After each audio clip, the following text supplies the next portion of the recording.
Hello and welcome to Programme 48. And as you know, it's the Ammach Files, and you may not know that it's the 15th of September. And we are, as usual, somewhere around 11 p.m, and it is 2015. Well, what a funny old day it's been. It's funny how life goes. I just want to send Vin my very best wishes to hope that he's feeling a little better, and we shall certainly be in touch a bit later, Vin, and to see how you're checking out. All right, so today I wanted to tell you a little bit about Mike Smith. He has been seeing for the last 3 weeks on and off triangles all around the Wales area. Now, he's sort of between Shrewsbury and the sort of Newtown area, for anybody who's around that area or wants to Google Earth it.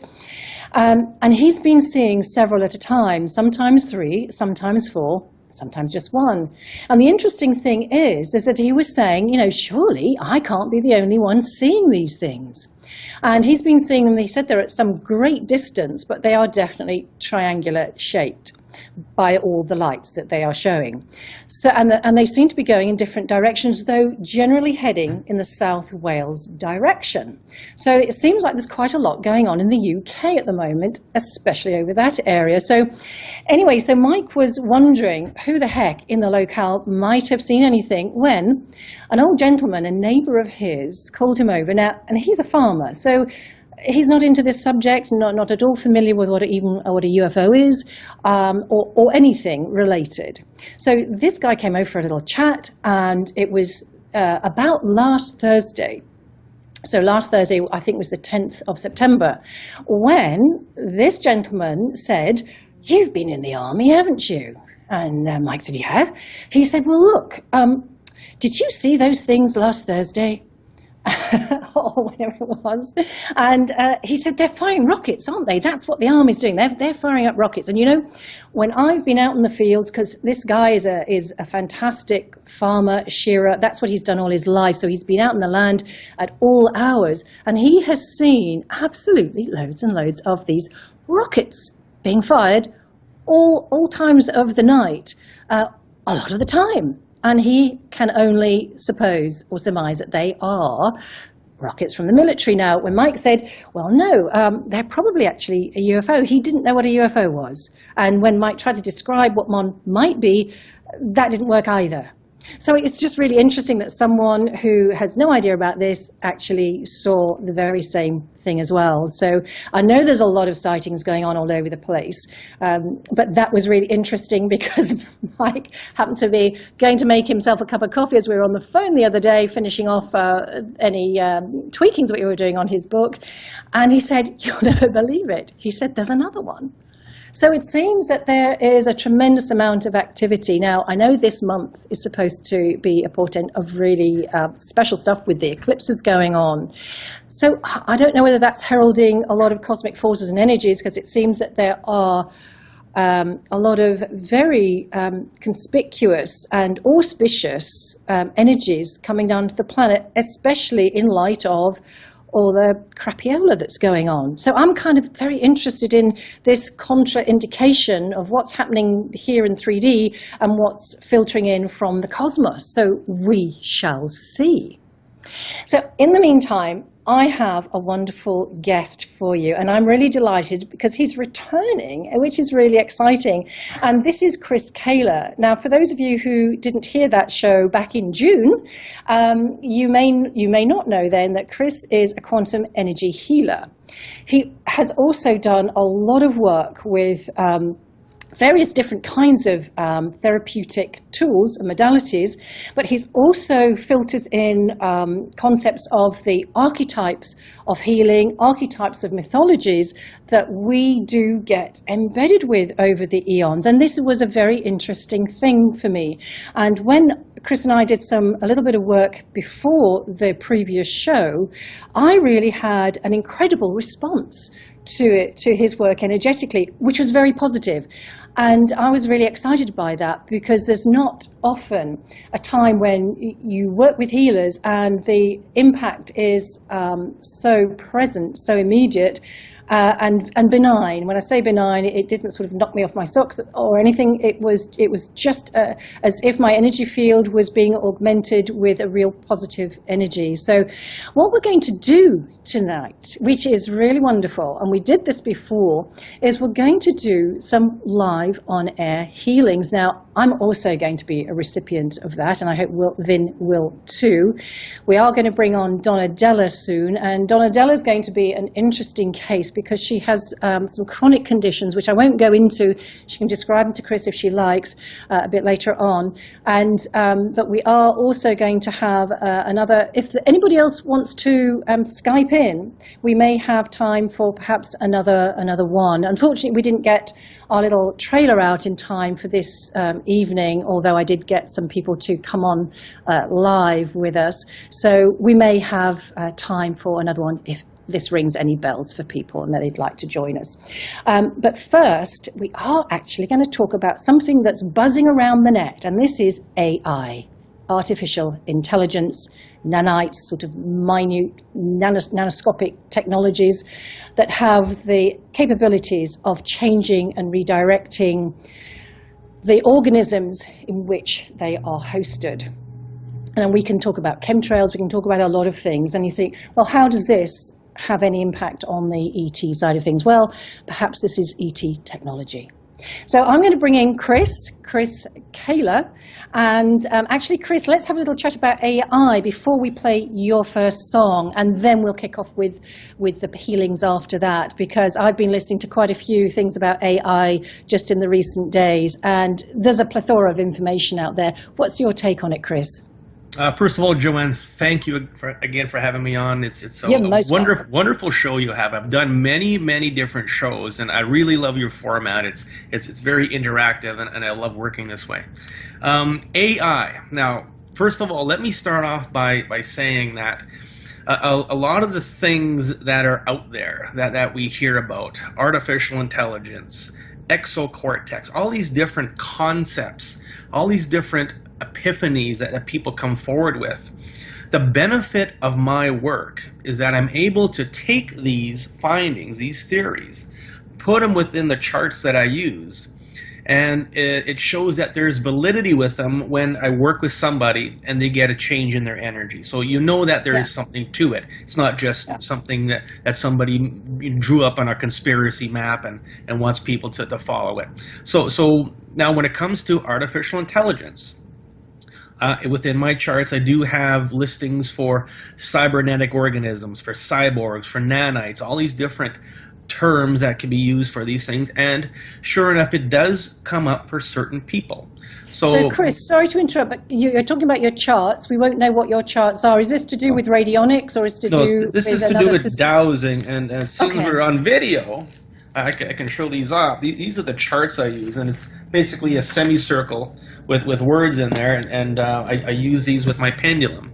When I ask a question about the person I'm working with, the pendulum will direct me to different charts and show me what the problem is.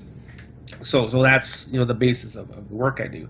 So when it comes to artificial intelligence in the form of let's say a cybernetic organism or a nanobot type of thing, what I am finding is that they are from chemtrails.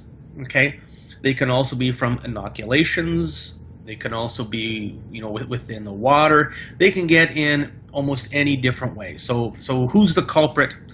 Everything is the culprit. Let's not point fingers at government, because they're just stupid. They don't know what's going on. It's the deeper levels of the government that's doing all this, the military levels of it, trying to get our thoughts to be a certain way, trying to dumb us down, trying to do all these different things. And in some people, they does trigger certain things to happen to contribute to a health problem, to contribute to a psychosis or some type of issue.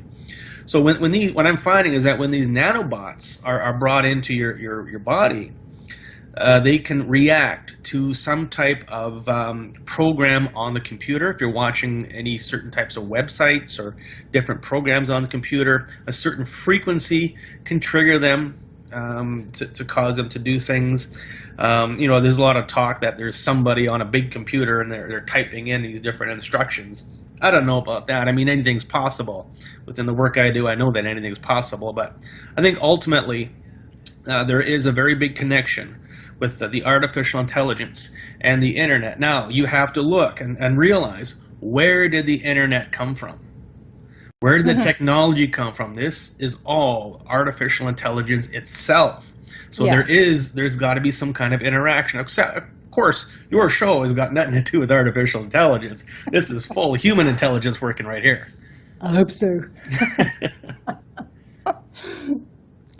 So, Chris, I've been listening as well to how these nanobots and nanoparticulates are able to be impacted. Not only are they able to be impacted by scalar waves and radio waves and all the rest of that's being controlled by whomsoever, but also that they are self-replicating and self-organizing as they get into the body. I mean, this is a crazy, wild thing. And honestly, the way humanity is playing out at the moment, the psychopathy that's around, it seems that there's a great sickness on the planet, a great malaise that people are not able to kind of move beyond to any meaningful degree. I know we've got pockets and we're part of that pocket, but I don't know if we've got enough power yet to fully move through, and we need to.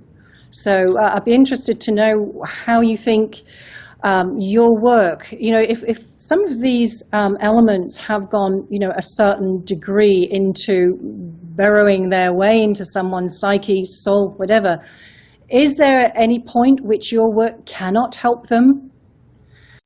The only time that my work cannot help somebody is when you don't come to see me. Okay? Because ultimately, there's an answer to everything. And because I always ask the bigger, deeper questions as far as what is causing a problem, what is causing this, that, the other thing. Because I ask the questions, you get the answers. If you don't ask a question, you're not going to get the answer. So if you know how to manipulate the question for source and the universe to give you the answer, you're going to get the answer. Now, there is another concept where we're only allowed to know certain amounts of the truth at certain times. As we're getting closer to the whole age of Aquarius ascension time of what was happening around us, we're allowed to know more, okay? Because there are laws in place that only allow us to know certain amounts of things. And that's what I have found is that you can ask all the questions in the world, but if humanity is not ready for that information yet, you're not going to get it. But what I am seeing on an escalating scale is that every day, more and more truths, more and more answers to these problems are coming forward, especially to me, because I'm asking the question. So now, as far as the self-replicating thing and that type of stuff, why not? Because this is not our technology. This is alien technology. These beings have got knowledge and technology that they can do pretty much anything. They can become multidimensional. They can materialize. There's a lot of things that these beings can do that we don't understand and we may never understand. Have you seen an influx then in your clientele of people needing support that you would directly relate to this newer development, or at least we're becoming a bit more conscious of the AI kind of stuff? Whether AI is exactly the right terminology, I don't know, but we'll just use that for the moment. Yeah, what I've been seeing as of late is a very big influx of people going through extreme sorts of health problems, whether it be extreme pain for no reason at all, whether it being having seizures, whether it being having heart attacks, and all types of different psychosis, different things going on within us at an elevated level. Because of the rising energies, we're getting closer to this age of Aquarius, where our consciousness is going to shift into a higher dimension. What it really is we have our light bodies, that our quantum body that is in this fifth dimension. Our incarnate bodies, this stuff here, is still in the third dimension. What's going to happen is they're going to merge. where now your incarnate body and your conscience becomes into this higher rate of vibration of consciousness. These ET do not want that. Once that happens, there goes their energy source, there goes their food source, there goes their research, there goes all of their fun. All of that stuff is gone out the window. So, of course, they don't want it to happen. And, of course, when it comes right down to it on this planet, the Illuminati, the elite, don't want it to happen either, because then they lose control. And, you know, with the rich and powerful, it's all about control. Yeah, no, absolutely. So, I mean, because this, the AI, as I was sort of thinking about this, it really sort of spans just about every field that I've been contacted about. That's not just the alien abduction phenomenon. There's that, of course, as well. But it's also things like targeted individuals and how these, you know, it's like I was talking once before about this sort of glass ceiling. Whereas, you know, when your energy reaches a certain level and your activism reaches a certain level, somehow it's like a flag goes up, a yellow card goes out, and it's as if you are on the radar.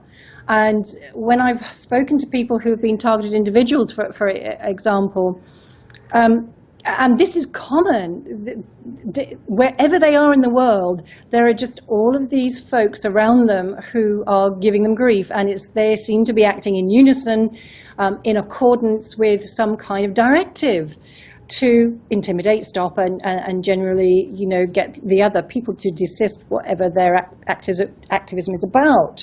So, and with this AI business, I think it was Bradley Loves, that's who it was, and he was talking about, not using the same terminology as I am, but this kind of energetic point that you reach, whereas, you know, the yellow card goes out, and there you go, and you become, well, it's parasited, infected, for want of a better term, and it seems to be across the globe. It's astonishing how pervasive this is. So you know, we really need as many tools as we can get. And Bradley Loves, again, he's a person who does a lot of positive affirmations and meditations, and he came up, which I'll speak at the end, his affirmation, which he says does help dissolve these things, and it's about coming from pure love, pure self-intention, self-awareness of being sovereign, of being coming from a source of love as well within ourselves, and that's the key. And it's interesting because in all these kind of areas that I'm dealing with, it comes back to that, to the sovereignty issue and to the love issue, because you can't do this to people and love them. You can't. So it's really interesting. So, Chris, before we bring Donna Della on, I'd love people to hear one of your songs. Now, tell us a little bit about your band. Standard Monday, is that the right name? Well, that's the name we're going with right now. For something to do. Ever since I was 14 years old, I wanted to play the drums. And finally, it's about 4 years ago, my wife said, "Chris, go get yourself a set of drums." I said, "We're going to do it." And then I met a bunch of guys about half my age, and they're writing their own music, so it fit right in. Excellent. I got to write in with the band, and it's kind of an edgy, kind of rockish kind of thing, but there's some good vibe to it. So.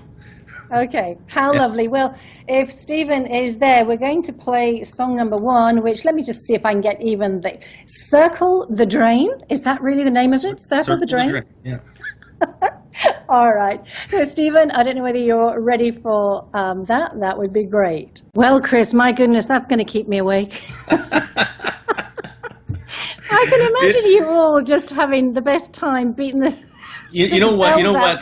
The band thing really keeps me grounded, because a lot of people who do this work, who get very into it, get so far into it that they become it. So this it really grounds me. It keeps me to my old rock and roll days when I was a DJ and everything. So I love doing it. It's a lot of fun.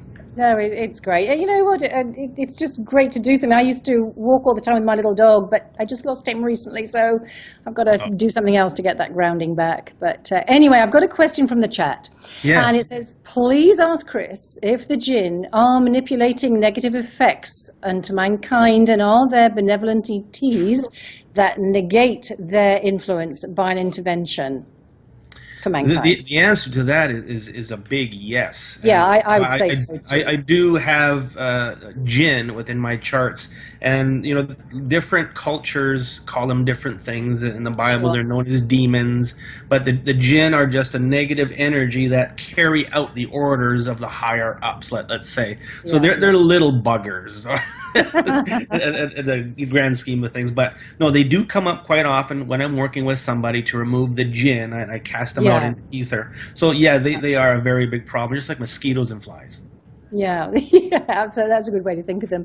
Listen, just before we bring on the first person to have some work done with you, I just wanted to ask, because I was really pleased to be contacted by your PR guy, Hayden, and I thought that was just wonderful. And I thought, you know what, God, he's got a PR guy. How cool is that? So, and then I, had to ask you, how the heck did you manage to get a PR guy? So tell us that story. It's just so nice. It's an interesting story. I mean, you have to start back as to how I got into this work. I spent 28 years in the printing industry, running printing presses and working in management at my local newspaper. When I retired from it, my first wife passed away. I retired at 47. I needed something to do. And the old saying goes, one door closes, another door opens. So I found this type of work. Long story short, here I am today doing this 5 days a week, 9 hours a day. And I might take a day off here and there during the summer. And it's working very well, obviously. Now, when I met Hayden, I just started getting into this work, and he saw me at a convention or a trade show that I was at in Winnipeg, and he took an interest in what I'm doing, and actually wanted to do a documentary and try to dispel that alternative therapies work for things like diabetes and that type of thing. Oh, he was going to debunk it. He's going to try and debunk it, and it turned out that he found out, this stuff works. This guy's doing something that works, and we just kind of stuck together. And he kept on contacting me, asking me about this and that, and wanting to get some energy tools or whatever. And as I started growing, he just kind of stayed with me. And the very biggest thing that happened is he said one day, Chris, we need to get you on internet radio. I says, what? Internet radio? Who listens to that? And, well, if it wasn't for internet radio, I don't know where I'd be, because 99.9% of all my business comes from people that I contact on the internet through radio stations just like yours. And it has been the biggest boost in my business, because you can reach people worldwide. Okay, yeah. I have clients in the UK. I have people in the UK that I'm training to do my work. I have people in the Middle East. Lots of people in Australia are really catching on. New Zealand, I'm teaching somebody. Lots of people in California. California is very big into this. So if it wasn't for my guardian angel, Hayden, getting me introduced to internet radio, I really don't know where I'd be, because Winnipeg is very flat when it comes to energy work like this. Yeah. Okay, well, one last little question before we bring on Donadella, just so I don't forget that. And it says, this is from Sean. He says, what do you guys think of Pope Francis' announcement of hellfire? I'm not sure in what context that is made about hellfire, but anyway. Well, first of all, I haven't heard the announcement of hellfire. No, I haven't either. And when it comes to religion, well, you know what, my views on religion, we're just going to say I don't have any, because I'm a spiritualist, and I believe in spirit. I believe in source. Religion is man-made. Christianity, Muslim, whatever you call it, it's all man-made, and there is dark connotations to it in all different ways and forms. There are people that I remove black magic of Christianity out of in order to get to the hell problem. So it is all there. I mean, I'm not saying drop your Bible, stop going to church. If it works for you, great. If that's how you've been brought up all your life, fantastic. I was brought up a strict Mennonite. And I got out of there because I just didn't resonate with it, because I needed to do this work. So as far as hellfire, I really can't comment on it, because I haven't heard it, number one. Okay, all right. So Donadella, Shreve, thank you very much for your patience. And maybe you could, I'd just like to introduce you to Chris and Donadella. Perhaps you could just, really just a couple of sentences, Donadella. I know that's not going to do the whole thing that you're going through, but the main qualities and elements, because we've got to get through a few people tonight. So if you are able to do that, that would be great. And then give Chris a bit of a heads up.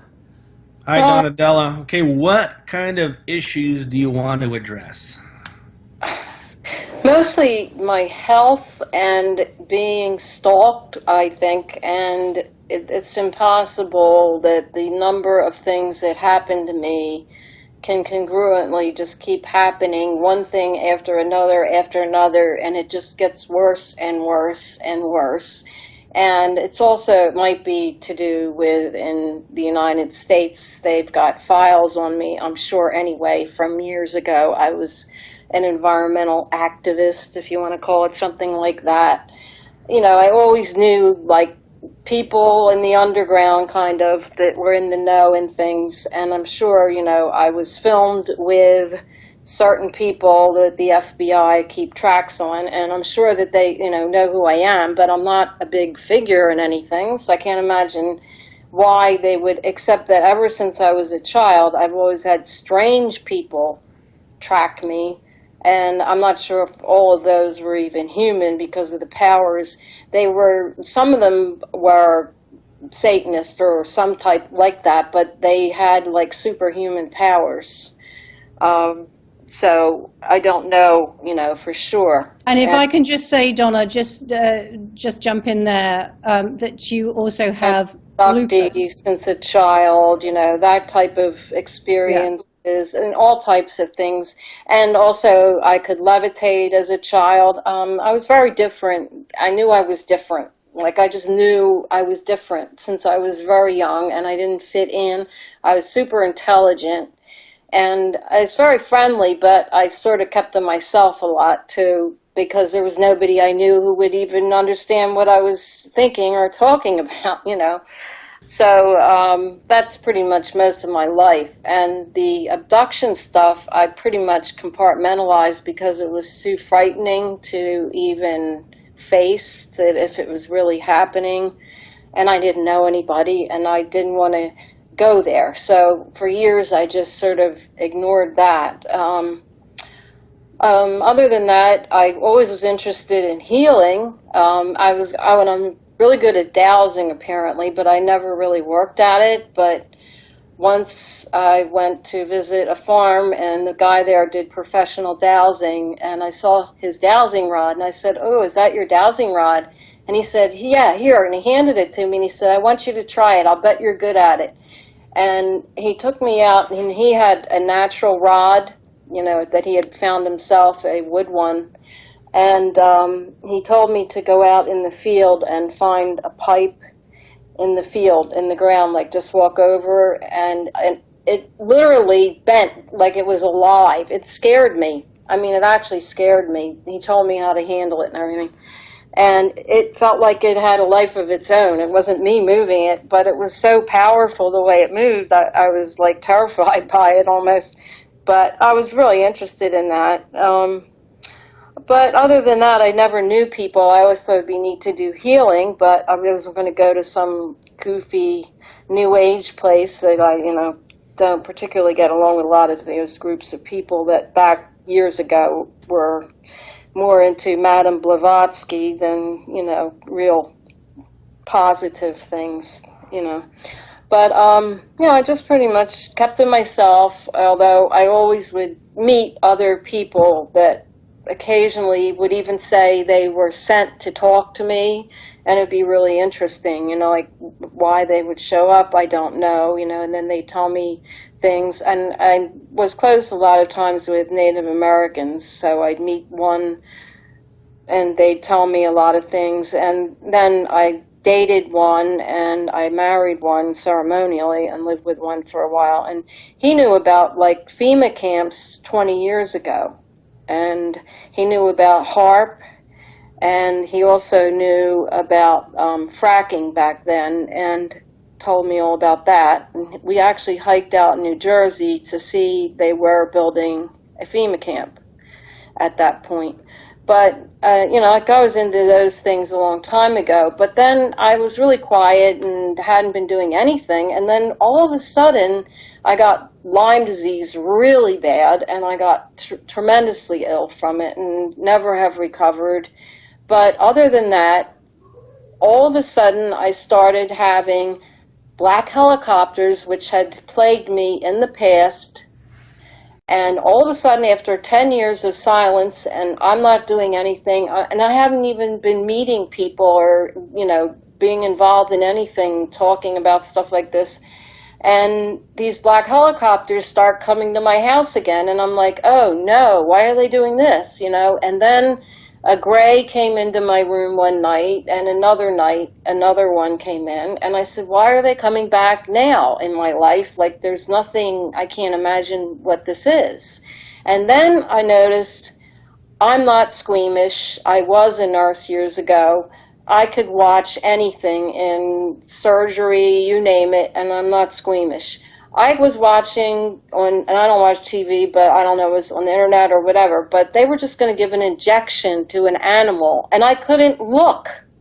And then I had to go to the dentist, and when the dentist, and I don't mind dentistry, you can sit there and do all kind of stuff. I went to the dentist, and when he shined the light on me and, you know, put his mask on, and then when he went to, I absolutely panicked and freaked out. I almost ran out of the dentist office. And I had to calm myself down, but I'm like, what is, something's wrong. And then I started having these experiences connected with the helicopters that I felt that they were paralyzing me, and it was just like the abduction experience when I was younger, where the Greys do that. But these were these men, but they would, like, you're aware, but you cannot move. Once you sense they're there, they already have you paralyzed. So you can't do anything except your consciousness is still there. And you can't scream, you can't move, and then you don't remember, too. They'll only let you remember so much. But so, Donadella, let me just come in here, sweet. Let me just see how Chris is working. I worried because they were sticking needles all the time into my head, into my arm. They're injecting things into me all the time. And then I started getting a lot sicker. So, and I was getting better, or I was better than I ever was, because I had finally gotten IV and treatment, and I was on the right diet, and, you know, taking herbs, and, you know, I had some permanent damage. Donadella, I'm going to have to come in here because I just need Chris now to interact. Okay, sweetheart. And also Poltergeist came back. Donadella. This is all classic story. Yeah, this is but all they all go together. I found out later. I know that. Yeah. All right. Absolutely. And these are all things that I do hear on a daily basis. As I said, I work with 9 people a day, 5 days a week, and I do hear a lot about this type of thing. And people send me pictures of their needle marks and bruises that they get overnight. So the first thing that I found already is that this has something to do with my labs, okay, military industrial complex. Right. Exactly. Now the important thing is to find out where they are, how they're getting in, and that is through your time matrix, because they can go interdimensional. They can find all these different ways in. So what I'm going to do is I'm going to shut down your time matrix. I'm going to move it to another area where they can't get in. That's how we're going to start, okay? Mm-hmm. So I'm going to take this lovely device. This is my Vesica Pisces pyramid. Hold it up to the camera, say the words, and it'll happen just like that. Here we go. Within Donadella, time matrix. My labs, false. Can I see you or no? Hold on one second. Within Donadella, time matrix, my labs, false. Okay, so that is now taken out of your time matrix. Now, where do we need to put Donadella's time matrix to stop that infiltration? We're going to move it right to source, straight to source, love and light. Connect Donadella's time matrix straight to source, please. Connect Donadella's time matrix to source, love and light. And just by saying those words, working through this, that is now done. Now you may have felt some tingling, you may have felt some energy shifting in your body. Mm-hmm. Okay, so now we're going to ask, where is the lowest level of vitality within Donadella's body? Now, do you have a level of pain within your body right now?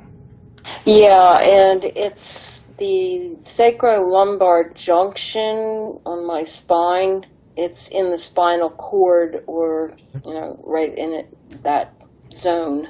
Okay. And it's also would be more not your root chakra as much as your chi. If you look at the Oriental medicine and where they locate chi, which is a little bit higher in the abdomen, pelvic area, it's like my whole chi energy. It's like right there. It's like something's got a hold of it. Okay, where is the lowest level of vitality within Donadella's nervous system? So it's very important when you work in this way. Also, it shuts me down now. They can knock me out like I'm a robot, and they pull the plug. Okay, we're going to look at your spinal cord. What is causing low levels of vitality within Donadella's spinal cord? Give me 1 second to find this. Or else they're zapping me one way or the other. Well, one way or another, we're going to kick their butts. How does that sound? That'd be lovely.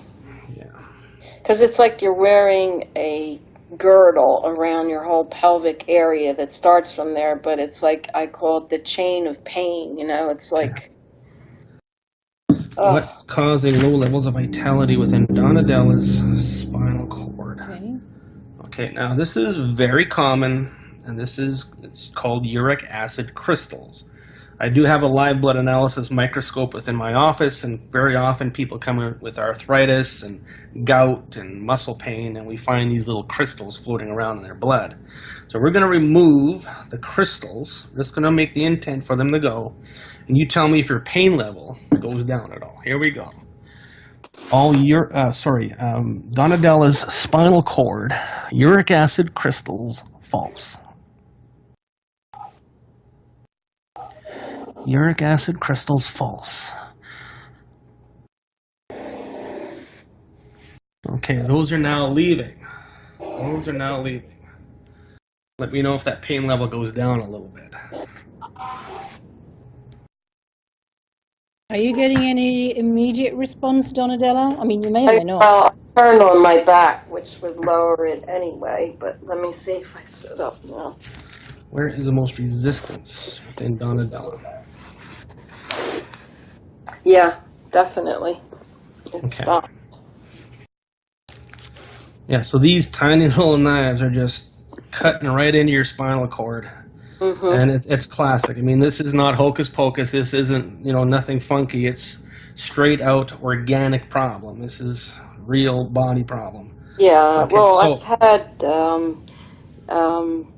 what do you call it, the test for the actual DNA panels. I've done those, and I've tested positive on, U.S. Army patented stuff like lovely, what do you call it? See, I can't find words. That's what it does. But mycoplasma. Mycoplasma, yes. I work with that very often. Mycoplasma does not have a cell wall, so it's easily assimilated into different areas of your body. Now, we're going to ask, what is causing resistance within Donadella's entire body? So this is going to tell us something of a different nature. So we went after something that was causing you pain. The pain started to go down. Now let's see what this is. And this is something of a dark nature. What is causing resistance within Donadella's entire body? And I know, first of all, my former neighborhood, they moved in one by one until there was almost half the block was a whole occult group. Okay. Yeah, so what this is, what I'm finding is the Illuminati. Mm-hmm. Now, what that boils down to is Illuminati do satanic rituals on your energy. Okay, so if you're an activist, somebody's watching the internet and they see you and they go, okay, we got to stop her. My neighbor doors down hated my guts for 20 years, and I didn't want to live near her, but I had no way to get out of her neighborhood or move from her. And I'm sure she sat there and gave me every evil intention or curse she could possibly What we're going to do is disconnect the Illuminati from you. Then we're going to disconnect Moloch, which is the demon of rituals. Okay, that's who they sacrifice to. Then we're going to put a stop to all of the satanic rituals going on within your body. And this is classic what I see within most of my clients. So here we go. Here we go. Donadella's entire body, total body, Illuminati, false, send to ether. Illuminati, false, send to ether. So they're putting up a little bit of a fight, but I'm going to win. I always win. There they go. Okay, now, within Donadella's soul and entire being, Moloch, false, send to ether. Moloch, false, send to ether. Okay, Moloch is now leaving, and now within Donadella's entire being, satanic occult rituals, false, send to ether.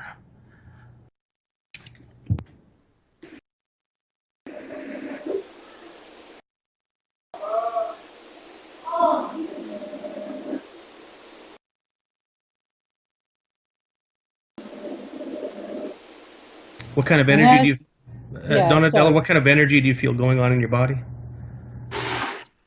Kind of just lightness, like I feel less heavy. I can't describe it really. Okay, that's a perfect scenario. Whenever we take these heavy energies off of people, you start to feel lighter. So that's a good sign that these things are leaving.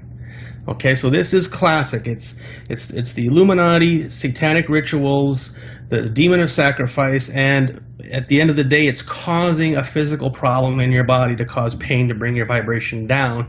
So one day you might say, I've had it with this, goodbye cruel world. That's what they want. Then they get your soul, and then they're all happy, and they can trade it on the open market. That's the one thing I say to them all the time, no matter what you do, you ain't getting that. Very nice. Good for you. Let's do one more. Let's check one more. Okay, what problem do we now need to work on within Donadella? So we're getting some changes right away, which is really nice. I'm feeling the work as you're doing it, by the way. I'm just feeding that in, and also I am kind of helping to augment the healing energy as well. So I'm just tuning in for that, and I can really feel it, which is lovely. But I mean, they really, I'll wake up and I mean, I'm not talking about once in a while I get like hand bruises, like they're restraining my legs and arms, fingers. Yeah. But that's exactly what's going on. I've had where it looks like somebody took a 2x4 and beat my leg. I mean, you wouldn't believe, or the foot one where I fell out of the sky and I was walking out my front door and the next minute I'm falling out of the sky. And I came down foot first with my toe pointed straight down, and I'm lucky I didn't break my foot. We need to do this right now because we don't want anything to take over here. Okay, within Donadella's soul, Lucifer, false. Within the soul, Lucifer, false, send to ether. Because he'll invite these guys back in. Lucifer, false. There he goes. Bye-bye, Lucy. Within Donadella's entire body, Lucifer, false, sent to ether. Entire being, total self, total body, Lucifer, false. There he goes. Now, Lucifer and I have got an agreement. He leaves when I tell him to, and I'll go easy on him. So I can put him in places that he ain't going to like. Ether is kind of a neutral place. I can send him places where he doesn't like it. So we have a bit of an agreement. I call him Lucy. How are you feeling now? Disrespectful. So, listen, Donadella, what I'd really like is for you to maybe toward the end of the show, maybe we could bring you back in just for a comment about, how you feel after, say, an hour. Because that's pretty much the time that we'll have left then, if we get a chance. And if not, then I will get back to you because we're... Yeah, will I be able to hear the show, or do I have to go... Yeah, you should. You should be able to hear it if you're... This call, or should I log in on your show, or what? Yeah, probably. Yes, you probably need to drop the call and log in on the show, and then I can call you back if we get time just at the end for a comment. But just interesting that I could also really feel the work. I don't always, and I would definitely say if it wasn't something that I felt really positive about. But that was really interesting. And also, interestingly, a helicopter, but I didn't get a chance to see it, did a quick flyover right before you brought me on. You know what you do, Donadella? You send them a blessing. Say, I send you love. Well, sometimes I'm not sure if at night they look like just orbs, but then they sound and you can't see in the dark. So yeah, they're like orange or white orbs, and sometimes one chases the others. So I don't understand. Like the orange will be over my house, and two white ones will chase it away. Yeah, it's very strange. Okay, so Donadella, I'm going to let Chris carry on with another person before we come up to the second song. Thank you very much, and we're going to come back to you. I'll definitely come back myself if we don't get you on the show. Thank you, Chris. Tonight. Thank you, Donadella. And thank you, Chris, for that. I know it's very hard for people to understand or to appreciate sometimes how powerful this work is. Chris, I just wanted to share what Sean had written just to update me about Pope Francis. I'm reading it too, yeah. Of hellfire. So if you don't mind, I'm just going to read this out just so it's there for everybody to hear, because I don't look at papers and stuff very much. So okay, so Vatican City, and it says this was posted on the 8th of September.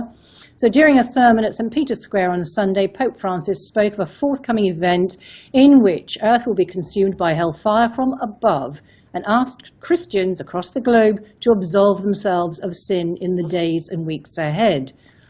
For goodness sake, who is he to ask anything? In a statement released by the Vatican Tuesday morning, Pope Francis, who is scheduled to arrive in the United States on the 22nd of September, announced that he has been visited on 3 occasions by heavenly beings who most recently have warned of an impending crisis that could have dire consequences for life on Earth. The Pope is set to attend a meeting of the UN General Assembly on September 25th at the United Nations building in New York, where he will confer with world leaders, including President Barack Obama and Russian President Vladimir Putin, to discuss defensive options. What is that man doing? On Tuesday morning, NATO Secretary General Jens Stoltenberg confirmed that he had made arrangements to attend the General Assembly.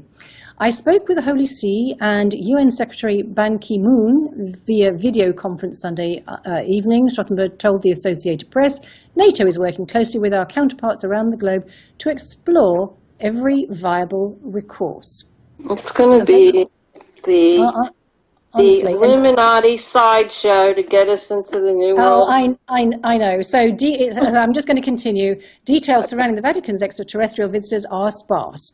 But a British military intelligence official, speaking on condition of anonymity because he was not authorized to discuss the situation, told The Guardian that the entities were described as peaceful by nature.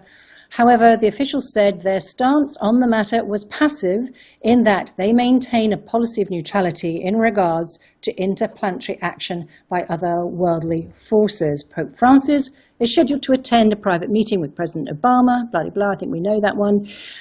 Okay, so, so personally it says we all think it's rubbish, but what do we know? Well, the fact is that, we hear about this meeting that was set up in 1954, the Treaty of Agreda, and I can't remember if he was a bishop or Cardinal McIntyre was sent as a representative, apparently by the Pope back in 54, to learn of what the extraterrestrial deal was, which it seems that they might have reneged on.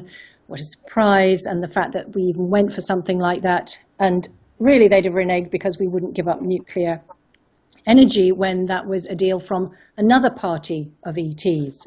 Seems that our military are intent on keeping that one going. Anyway, just before we go to a break, Chris, I have a gentleman who is suffering with piles who wishes to be anonymous.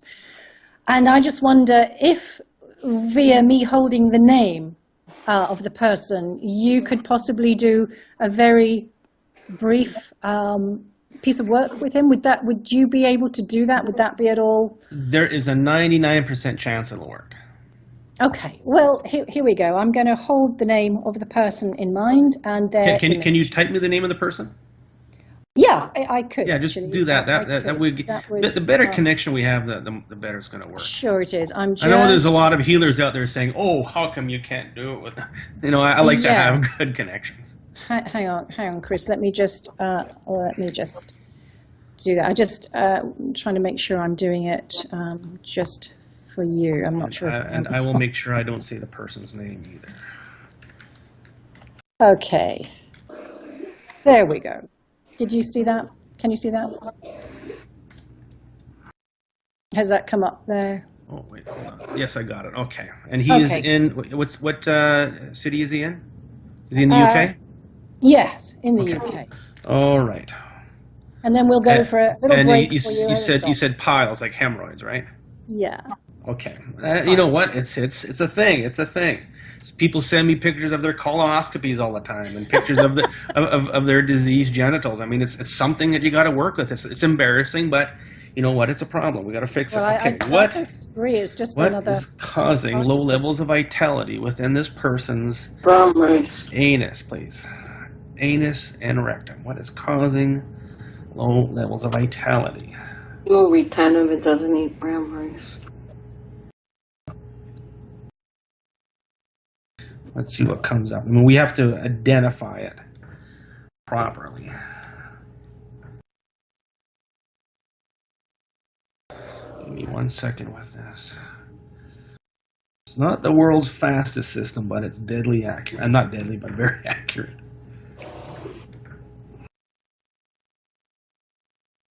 Okay.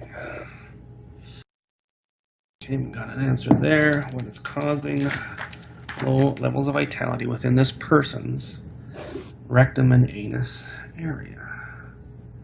Okay, so these are little blood clots. So we're going to do two things. Number one, we're going to remove the blood clots, and then we're going to intend to remove the piles/hemorrhoids. We're going to hit it two ways.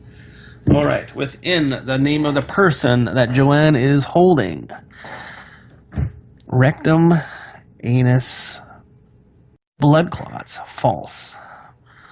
Blood clots, false.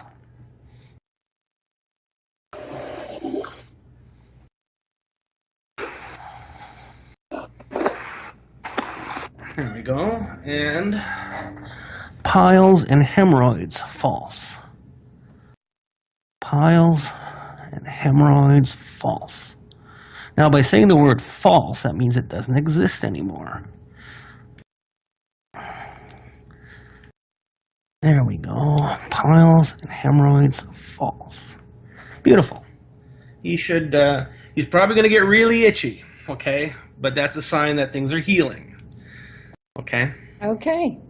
Well, that's lovely, and I will liaise with the person in due course, and if there's any feedback from that person, you know who you are. Send me a little Skype message, and you may get itching. Itching is also when, the healing begins to occur in tissue. So if you get that, please let us know. It's always good to have feedback when we're doing this work. So, Chris, I'm going to give us a little break, and we're going to go to your second song, and it is Portage and Main. Yeah. I love this song. Okay, so when Stephen is ready. Well, that's really good. That really gets us all going on that one, doesn't it? It kind of keeps me awake. Portage and Main is a famous corner in Winnepeg. Oh, is it? Yes. Oh, wonderful. It's good to know that. And, you know, I think I might have told you before, but one of my favorite people and researchers, Grant Cameron, is from Manitoba, Winnipeg. Oh, yeah, Manitoba, not too far from you. So I've just got a question, and it's just asking you, are you claiming that you're healing directly, or is this a conduit for benevolent seventh dimensional entities? Very specific. You know, there's always a lot of talk about that. You know, when I tell people I'm going to heal it, they go, "Oh no, you're going to work through somebody else." Like, okay, whatever, it doesn't matter. It works. Okay, am I doing it myself? I don't think so, because quite often when I'm dowsing for somebody and I'm looking for the answer, they've already started to do the work. And people can say, "I can already feel it working." Yeah. So you know, I know that there is beings working with me. Exactly what they are, to me, it doesn't matter, because it's working. I know they're love and light. I know I'm working plugged in directly to source. I have psychics come into my office and we chat, and they go, "You know, Prime Creator's here," and I said, "Oh yeah, he's been here all day."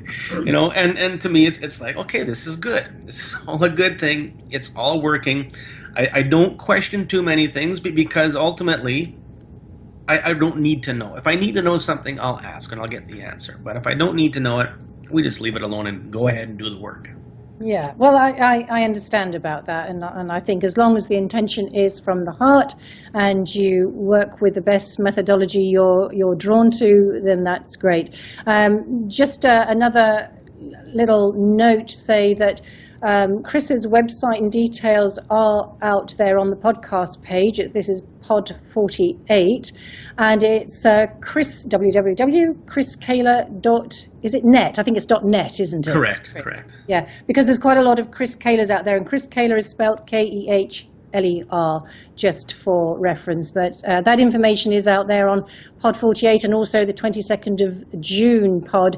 I just forget what number that one is, but if you want to hear Chris on that date as well, you can, which was obviously from this year. So we're going to bring on David Munro now, all the way from Scotland, and we're going to have a chat about somebody else afterwards who's talking about a tumour. So the person who's talking about a tumour, if you just get ready, and we will see what we can do for you afterwards. But in the meantime, David Munro. Welcome to Ammach Files. Thank you very Hello, much. my old friend. I thought I recognized you. Hello, Chris. How are you? I'd like to say thanks very much to the two of you, and also to Stephen for his efforts in facilitating this wonderful experience. And also to Donatella. I hope that you get the relief from Chris's methodology that I got from my 2 sessions with him previously, which I propose to just briefly talk about for a second. But it's good to see you all and all the smiling faces here, so I await with bated breath. Okay, so David, maybe you would like to just give us a little bit of a heads up about any particular issue, just to give us a pointer. Well, first of all, I'm very grateful for the health that I have and for the health that's been restored to me. I had, as Chris knows, quite serious panic attacks for some considerable time, and you're aware of yourself, Joanne. You've helped greatly with that too. And I have to say that since my sessions with Chris, those panic attacks have not returned. Okay, they have not returned. Now, this is a biggie for me. There was also an issue with a stomach hernia, which I used to do an awful lot of weights and sit-ups and all of that malarkey.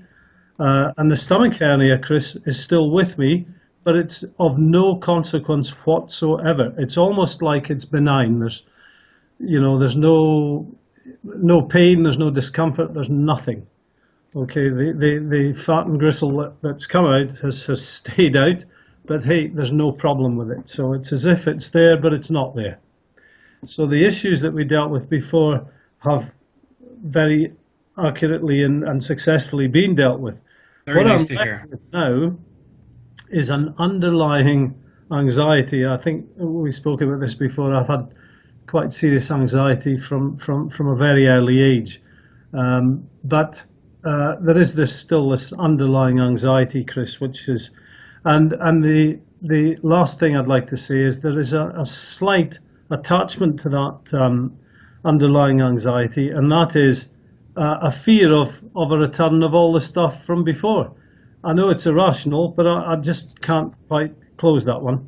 Once bitten, twice shy, right? Yeah, correct. 100%. Yeah. Okay, so anxiety. What problem do we need to work on with David, please? Let's go straight to my letter chart. We're going to talk directly to source here, okay? What problem? And the problem is from, okay, the problem is from Lucifer. And we're going to remove Lucifer from David's. I'm going to remove Lucifer from David's soul. Okay, now I saw your face and said, I know that guy. I want to look up your chart. You thought it was Brad Pitt, right? Yes, indeed. I thought it was Sean Connery. That's what I thought it was. Surely. Okay, so we have not. Okay, we looked at Lucifer in your mirror self at one time, at the first time. Okay, so now we're going to go. Just to feedback, sorry to interrupt, I felt a really powerful surge of energy, as if there was a kick, a massive kick of energy going on, but again, not in a negative way, like a massive, a real sort of barrage of energy.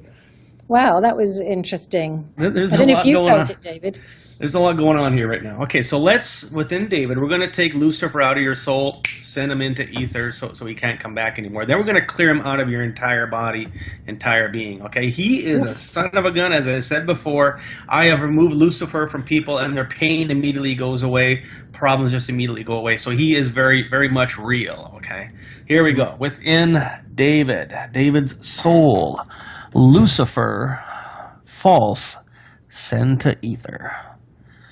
Lucifer, false, send to ether. And there he goes. Bye-bye, Lucy.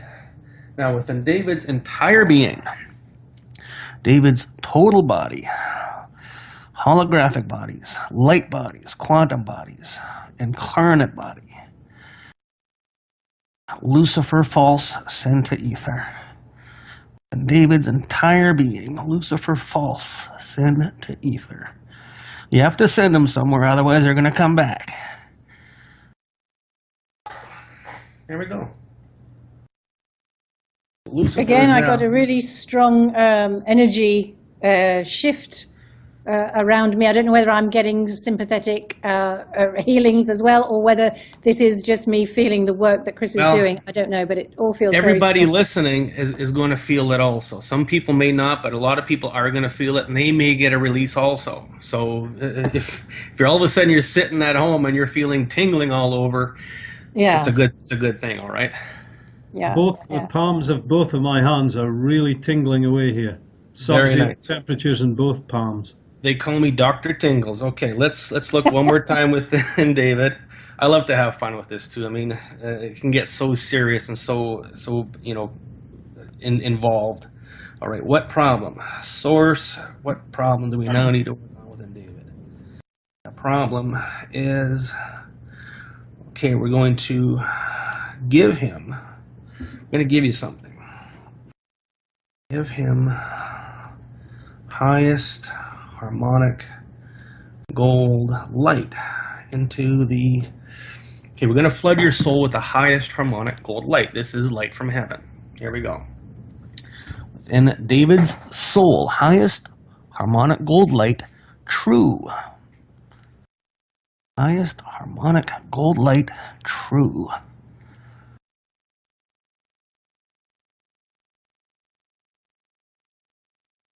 That is now flooding in. Get ready for good times. I can see on another level with you, David, just for the record, that it was as if a river had opened a pathway in your heart, and if there was a really lovely river, or more than a stream, a river, flooding into it, it's as if, the obstacles, whatever obstacles were there, were no longer there. That's just a really strong instant image, and that was it. So take it or not, it doesn't matter. That's just the image I got. All right, let's check one more time for David. Now, for anxiety, what do we need to do to completely eliminate anxiety? Okay, we are going to say soul. Okay, so this is a finishing maneuver, we're going to call it. Now, the words I'm using true and I'm using false. Whenever you say an area of the body, if you say somebody's soul, if you say soul true, what that does is it takes it out of this time matrix, this artificial time matrix, into pure source love and light, and it brings it back to its original state. So let's say your liver is very badly damaged, and there's really not much you can do about it. If you kept on saying the intent, liver true, it would start to go back to its original form. So very strong words. Now the course that I use is called True Quantum Healing, just for those words. So if you want to add something to somebody or to pretty it up, to make it whole again, you use the word true. If you want to remove something, you use the word false. Okay, let's do that. Within David's soul, soul true, soul true. Now we're going to bump it up a little bit. Soul pure and true. Soul pure and true. Okay, that is pumping in. There we go. There you go, Mr. David. I see a big smile on your face. Yeah, it's there. Yeah, it's there. It's because I really do believe, and I know that it works. And you're always going to get detractors, but you know, I was a serial detractor until somebody explained to me that the best way to before you start shouting your mouth off and being critical, you know, is go and suck it and see. Yeah. Go and get some experience, and then make your criticisms. Yeah, yeah. You know, I think. Yeah, I was just going to say. Go ahead. Sorry. You go. I was just going to say, you know, we still lack everyday tools with which to measure the energy differentials that definitely occur when healing takes place. And you will always get the detractors because they can't see it and touch it and read the screen printout or whatever. And, you know, that's all right. That's just where they are. And, you know, hopefully it will come true for them too at some point. But I do understand that it is tricky. But I must say, from my own experiences, I'm kind of way beyond needing that, though it is nice to see it because I just know from my own experience that it's Absolutely. worked. And also my work with others. Yes, So, it's about consciousness. So David, perhaps you again will feed back as we go on with somebody else as well. And thank you very much for coming on. It's you know, Thank you. It's a wonderful opportunity this for us to share this energy because, as Chris was saying, you know, that we are all getting a spillover of the healing energy because we're engaging in altruistic, from my perspective anyway, loving openness to the potential and the possibility and the reality that this really is. And you may be saying, well, what on earth is she doing talking about healing and stuff when it's, you know, it's an ET orientated show. But the fact is that there are regressives who are intent on keeping us down, and there are the positives who are also there supporting us, who don't seem to be, for my taste, at all in the picture strongly enough. But that's why I'm doing this, and also my first passion has always been health and wellness, and so many people like Donadella have sustained enormous injuries and health problems directly because of my labs and ET incursion, negative ET incursion. I obviously don't talk about the positives. But so David, I'd like to thank you very much, and please get back to us and let us know, even if it's just Skype, a note before the end of the show, and we'll speak anyway at another time I shall to do see that. how that percolates through. I'd just like to say, Donadella, best wishes. I'm sure that Chris's efforts will you know, be successful. I know they will because I felt it. Chris, to you, big thanks. And Joanne, to you also a big thanks, and I'll see you guys later. Chris, I'll be back in touch. Cheers, mate. God bless you, folks. That's lovely. Thanks, David. Thank you very much. So, Chris, I just wanted to ask you, on the ET side of things, just to draw that subject back in, are you seeing an increase in people coming to you to do with that, or has things changed? Have things changed? There's an increase in everything, and yeah, not every day is the same. You know, you work with one person a couple times, then the issue changes because you take care of stuff and new stuff comes up. And sure. you know, I am seeing a lot of people calling in panic mode because they are going through such tremendous crisis, because they are of the light, they are light workers, and we are getting targeted. Okay, I am not getting targeted because I am protected. We won't go any further into that, but there are people who have been doing this a long time. A third of my clients are other healers around the world, and they come to me to clean them out and then get started again and do everything. Absolutely. So we are seeing everything: abductions, you know, general illness, you know, all different types of things are coming up every day. Yeah, it's almost like it's coming to, you know, a kind of a crescendo almost. And in that regard, I actually think that is a positive, because it's as if they've got every tool out to try and make, you know, the light shine less brightly. But it ain't happening. It ain't happening. No, the light is going to overcome, and yeah. The conspiracy bull dinghy that you see on the internet, especially Facebook. Come on, guys. I'm on Facebook a lot because I use it for my business. But there's so many conspiracy things out there to try to confuse us, to bring us down, to bring us into fear. Fear brings your vibration down. Hate brings your vibration down. And that's what they're trying to create. There's a lot of people out there wanting to create it. Don't buy into it. Is the world going to end? If it does, so what? Okay, there's nothing we can do about it. Yes, there is things we can do about it. We can put positive intent out there. But does this need to happen? I think if something bad's going to happen, it needs to happen. If you look at the world, I mean, the refugee thing from Syria it makes me cry whenever I see the picture of that little boy on the beach. I got a 4-year-old boy myself, and I just think of that, and it's heartbreaking. Does this need to stop? Yes, it does. Whatever it's going to take for this to stop needs to happen. Yeah. Okay, so there's a lady, and I don't know whether this lady would like me to name her, who she has a tumor, a brain tumor, and she's actually a very gifted healer herself, and she has already managed to shrink it down by about half, but it is causing intense migraines, absolutely, you know, life-wrecking migraines, and you know, she needs it to stop. So does she have a migraine right now? Does it hurt right now? I can't get into the chat right now, folks, and I can't seem to sign in. So I'm just going to ask. I'm going to ask Stephen if you can just ask that question. So just bear with me, folks. So Stephen, if you can just ask the lady that, is she happy for me to use her name? And if she is, if she's not, I'll just write it for Chris. It's not happening at the moment. Sorry, what's not happening? The migraines are not at the moment. Oh, okay. Sorry. That's okay. I always like to know if there's a change in pain or whatever, but that's fine. We can still work on it. Can you ask her if I'm allowed to say her name, or would she prefer to remain anonymous?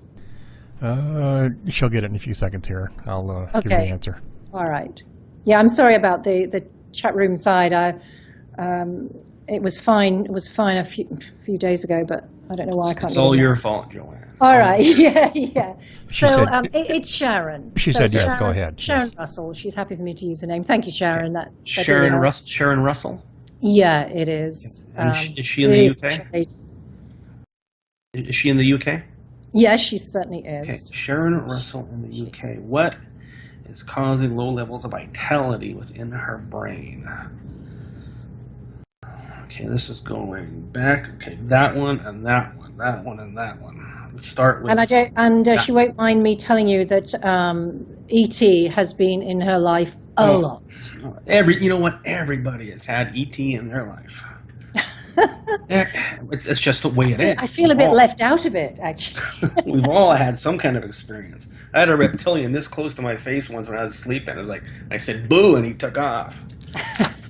What is causing low levels of vitality within Sharon's brain? Okay, so I'm going to focus in on you as well. Okay, so it is tumor. And we need to find two answers here. Number one is tumor, so let's get rid of that. Within Sharon Russell's brain, tumor false. Tumor false.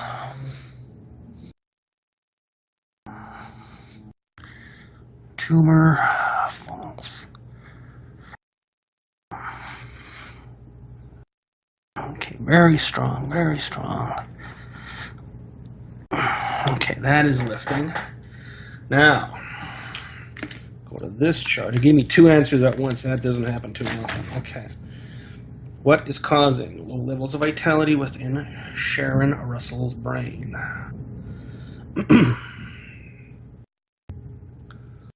Okay, and we're going to remove the jinn. Okay. There's also a foreign object in her pineal gland. Okay. Within Sharon Russell's entire brain, holographic, quantum, causal, and incarnate brain, jinn, false, sin to ether. Jinn, false, sin to ether. Okay, they are lifting. So, what is causing low levels of vitality within Sharon's pineal?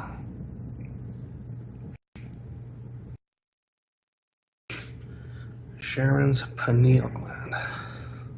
Or some people say the pineal.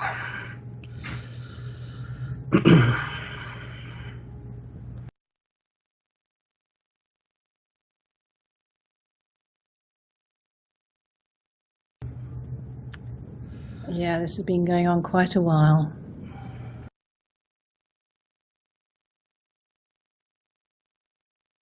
Sharon's pineal. All right, answer there. What is causing low levels of vitality within the pineal? Okay, so what it's showing me here is that she is a targeted individual. Yeah. Okay, so it wants us to know that. Okay, very nice. What is within the pineal gland? What is the stressor in the pineal gland?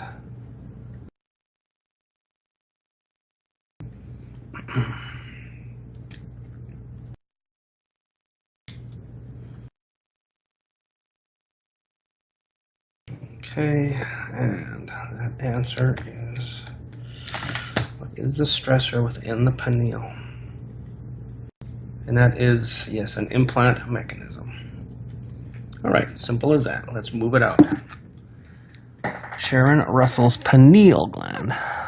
Implant false. Send to ether.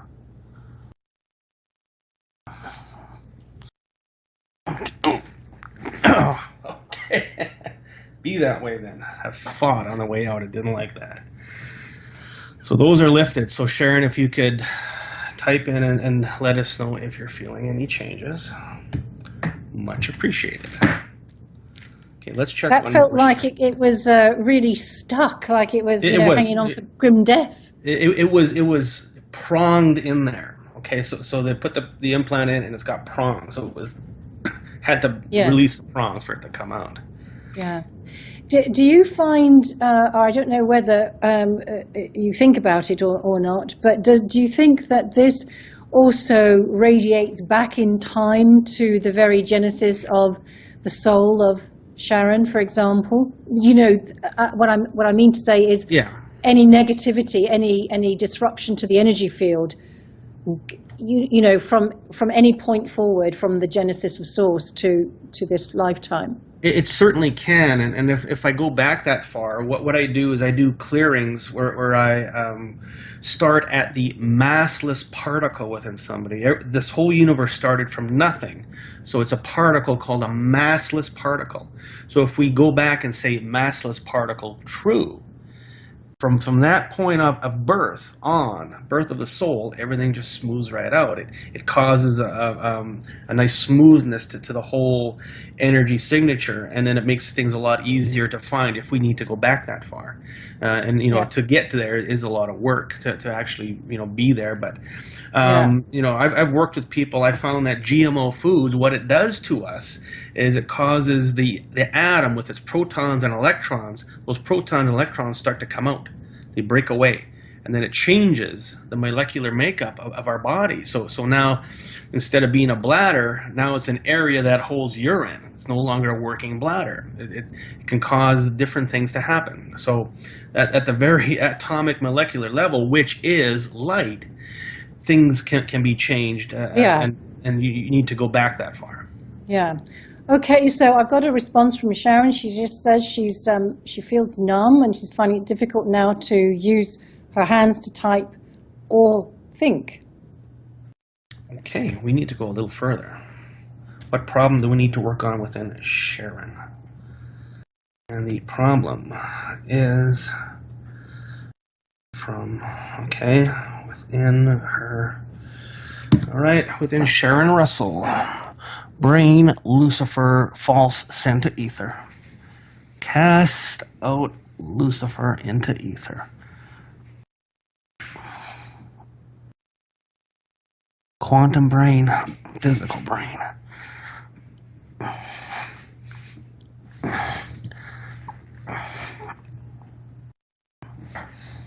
Okay, let's completely flood Sharon's brain with true, pure heart resonance. Pure, true heart resonance into the brain. There he goes. A little bit of good old heart resonance will knock anything up. Okay, Sharon, do you feel a little better, Sharon?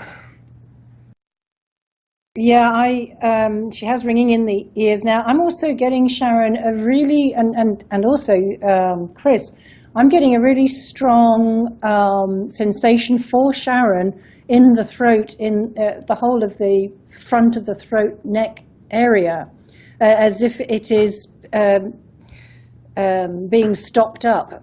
It's really interesting. It's as if, not quite being strangled, but it's as if something is holding on, but it's not mine. This is Sharon's, because I'm linking with Sharon. Okay. Within Sharon's throat chakra and throat. You may not be feeling it, Sharon, but Moloch false. You got a strong. Moloch false sent to ether. Whoa. Wow. Gosh. Moloch likes to put his hand around your throat. Oh, is that it? He's a choker. He's a choker. I think that was like a last ditch to. That's cleared. That's cleared. To hook back into her, to you, Sharon. So we're still here. So we're going to just keep us posted, Sharon, and I'm going to see if we can quickly get Vin's picture up, the big guy, because he's really not too well. And let's just see, before we bring Kevin on, we're going to see if we can, I'll just say bring Vin's picture up. I don't know if you've got it there, Stephen, just so it's up. Chris can see it, perhaps. Okay, now before we do that, I just want to tell Sharon that because of the severity of this, I would certainly consider giving me a call, and we need to go further with it, because this could backlash a little bit. She's also feeling some pressure. Okay, this could backlash a little bit, so we may need to go further. So I would really advise you to contact me. We should do a full session. All right, and just tell me what you mean by backlashing. Well, where there's a lot going on, and if you don't get it all, then they're going to retaliate and try and get you not to do this anymore. There could be some more stuff going on. I've seen that. Yes, I mean, it doesn't happen all the time, but the odd time, if there's a lot going on, I've seen people get pushed into corners and locked in closets right in front of me on Skype because whatever is in there doesn't want to come out, and it will cause some problems. Yeah. Oh, okay. Also, just another question then before we just show that Vin's picture, or if we don't have the picture, we'll go to the thought of him. Sorry, I've just, it keeps clicking out. Just a question for you, Chris. Are you saying that all disease is caused by Luciferian intervention, or is ill health natural selection to cull the herd? Good, valid question. What I find is that within every type of, let's say, chronic disease, there is a negative influence. So let's say you have worm parasites in your body, but only in your heart and your brain. Why only your heart and your brain? some consciousness is directing those parasites to those areas. So there is the negative being influence. Luciferian, Greys, Reptilians, the Sith, Hossatan, all these different things can have an influence as to where the problem is and how severe it is. Okay. Yeah. Is it natural selection to cull the herd? I mean, the weak generally fall off. If you have a herd of elephants, the weak ones are going to fall off. I'm trying to grasp at analogies here, but is it? You know what? I really don't think so. Are we overpopulated? I don't think so. No, I don't think so either myself. No. Yeah. Personally, anyway. But so if you're okay, Chris, I don't know how you're feeling. Are you okay?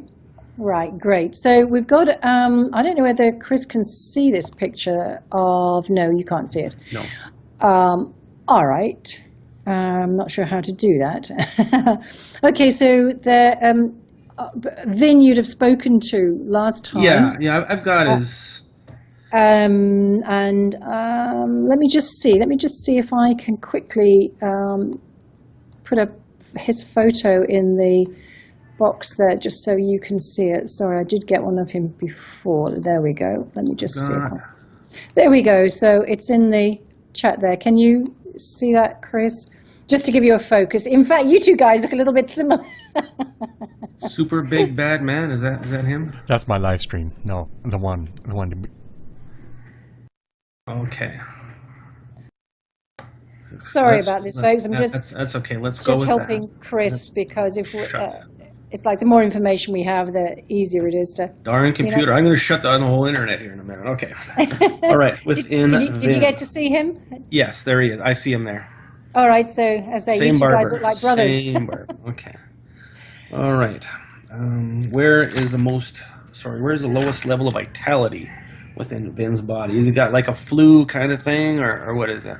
I'm actually not sure, but I know he does get really severe migraines from time to time. He's got quite a lot of old, kind of things that have impacted him. So we are going into the nervous system. So okay.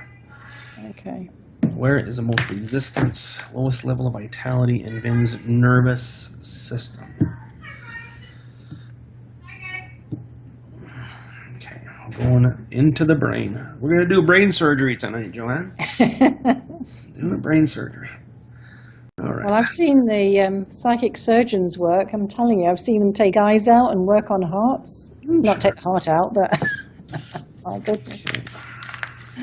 Where is the lowest level of vitality within Vin's brain?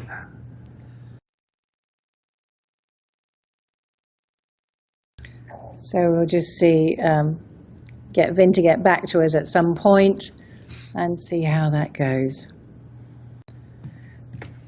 Yes, it's a rare thing that Vin is taken low. Okay, we are getting some direction. Lowest level of vitality in Vin's brain. We're going deep, deep, deep into the brain here. And this is within the third ventricle of the brain. Okay, what is causing low levels of vitality in the third ventricle of Vin's brain?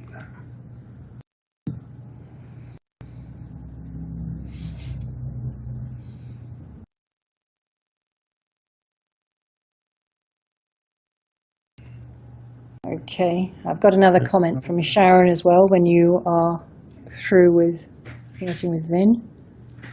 Okay, answer there. What is causing low levels of vitality in the third ventricle of Vin's brain?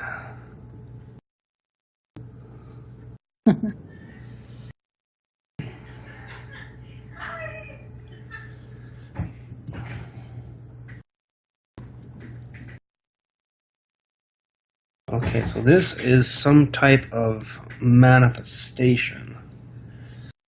Okay, what manifestation is within the brain? Manifestation. It's difficult when you don't have the person in front of you, I know. It can be, but we've been doing pretty good lately. It is manifestation of... Okay, yes.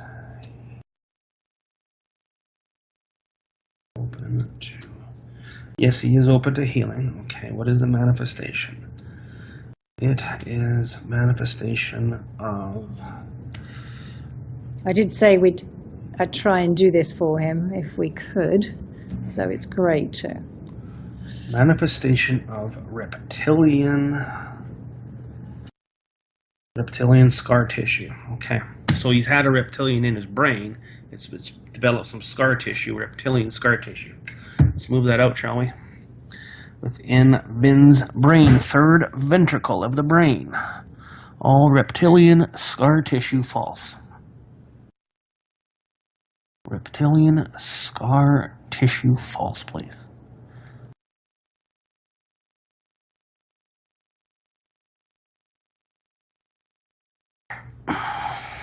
There it is. And there it goes. Okay, now third ventricle of the brain, true. Third ventricle of the brain, true. Very nice. So I got some good energy off of that.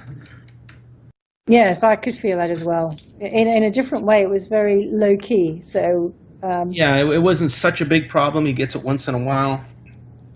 So it wasn't such a very big problem. But... Okay, so let me just see what Sharon has said. Okay, so she said, I have a suppressive energy around my head. Sorry, that the chat's just zipped up again. It keeps doing that. It's really annoying. Tingling, struggling to think for words.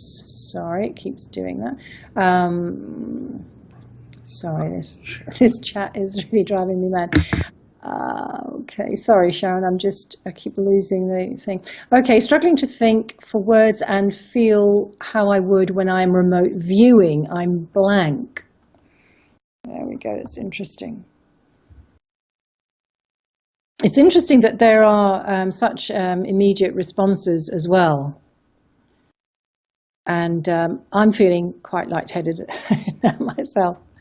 Not in a bad way, but just with the flow through of work.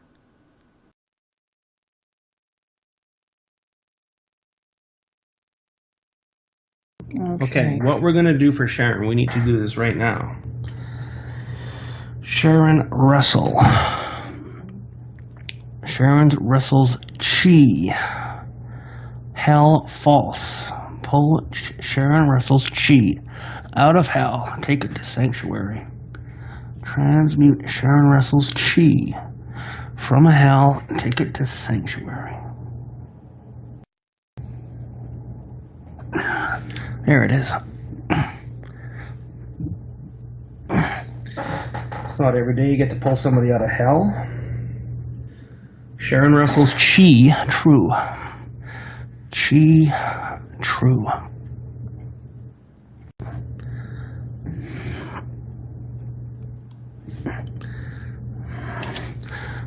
Chi true. There we go. That should help out a lot.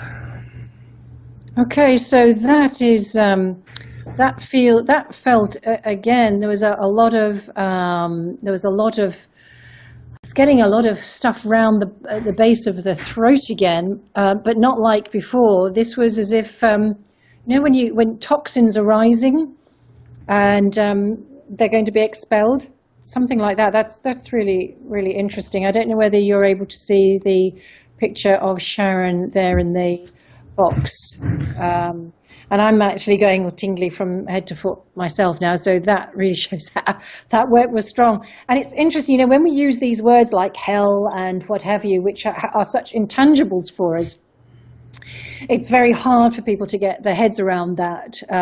But frankly, it's a state of being as much as anything. And those energetic tendrils that get locked into these very super low energetic or get, you know, abducted there so they don't move forward in any way, shape or form. It's like being a prisoner in those environments. It is. They are real. They're real. Oh, you know what? Very real. I went into the pit once myself for a very, very short time, a millisecond. Yeah. I was doing some energy work on somebody, and I felt the energy coming in. I don't feel energy too much, otherwise it would knock me out every day.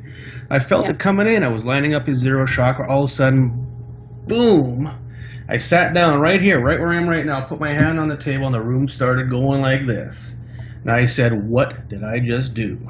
Okay, it wasn't, oh, what just happened? It was, what did I just do? It took me 4 hours to get out of the chair for somebody to help me to a car and take me to the hospital. It was in the pit. I got drawn into the pit. Gosh, so you went to hospital? Well, my wife made me go to the hospital. Yeah. What was the treatment for? They hydrated me and gave me some Gravol to stop the nausea because I couldn't stop throwing up because the room was spinning. Nausea. Okay. All right. Because I was getting a slight wisp, I would call it, of a nauseous feeling, and it was such a slight wisp. Mm-hmm. It's gone now. It was just like passing through the energy field. It's not there every time anymore. I opened my eyes, I would fall over and throw up. Oh, okay, all right. Yeah. So you really did take a bashing then. Not a nice place to be. No, indeed not. So Sharon, we'll still be in touch with you till the end of the show, and of course I'll be in touch with you after that.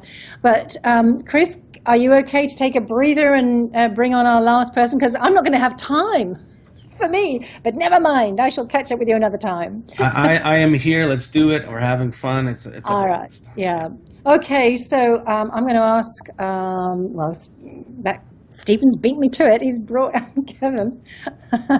So we're just connecting with Kevin. And I don't know, Chris, did you manage to see the picture of Sharon there? Yes, I did. Oh, yeah. So you've got a visual. So that, yes. Kevin O'Doherty. Kevin O'Doherty. Can you hear? You've probably said it absolutely correctly, and I'm often getting told off for not saying it correctly. Did you hear that, Mr. O'Doherty? Uh-oh, I can't hear you. Yeah, where's your microphone? All right, hold on. Oh, there you go. I can hear you now. Good. There we go. We got you.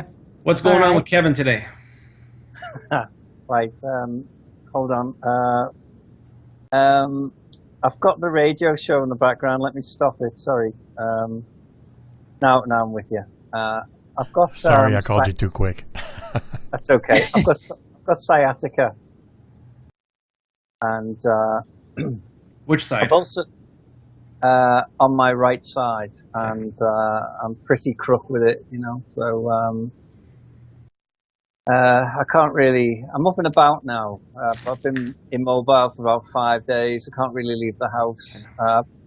You know, I think it's actually a bit more than sciatica, personally, because I think there's some other stuff going on there. But sciatica is a manifestation of part of it. It would be my take on it. But where is the lowest level of vitality within Kevin's body? You can go on, Kevin, if you like. Yeah. The other thing is. I'm a bit concerned. I have Deprighton's disease in my hands, which is it's a simple procedure to get rid of it. It doesn't actually go away, but if it's not treated, my hands close. What do you call it? It's called Deprighton's disease. It's not curable, but nonetheless, it's according to medical people anyway. But anyway, the thing is, it's a simple procedure to get rid of it, but it can be a bit painful as well. If I don't treat it, my hands end up completely closed over. So I'm just about to go and get it sorted. Can you say the name of that disease again? Because it wasn't very clear. Oh, Deprighton's disease. Is it De Brighton, as in like almost the place? De Brighton. Deprighton. Deprighton with a P. Okay, I'm Detroit sorry. disease, if I say it in the vernacular there. Sorry, I got it. It must be my hearing. Pronounce it the way, that's what my father calls it anyway. He's got a better accent than me, you know. Okay. All right. Okay, where are we going to start working? Is it within the deep inguinal lymph nodes? That's within the groin. What is causing low levels of vitality within Kevin's deep inguinal lymph nodes? Yeah, we're getting some fast answers here tonight. I like that. Nice and quick. And let us know if you get any response, Kevin. Let us know how that feels for you and what feedback, if any, you get. Deep inguinal lymph nodes. Hair looks good. Did you get that? Said your hair looks good. My hair looks good. No. I thought you were talking to the lady there. Yeah, she's changed her hair. I've had it cut, but it doesn't look like it on camera. Okay. What is causing low levels of vitality in the deep inguinal lymph nodes? You have such a way with words, Chris. I certainly do, don't I? As Canadians, we can talk. We can talk. Look out.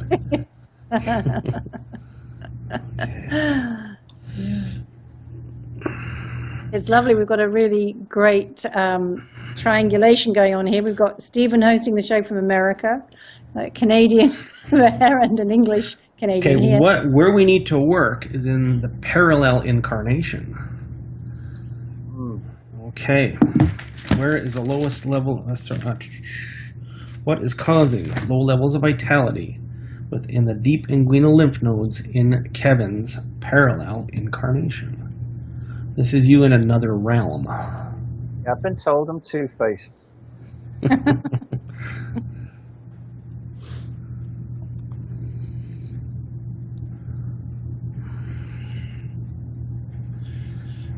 Okay, so yeah, so this is a little involved.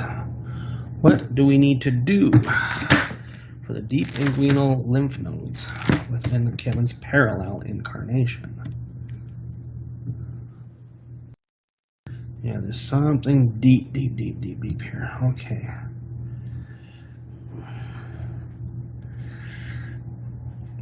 Okay, so this is an occult ritual happening. So we're going to remove occult rituals, Illuminati, the Moloch, and all the usual suspects. Here we go. Within Kevin's parallel incarnation, deep inguinal lymph nodes, satanic occult rituals false.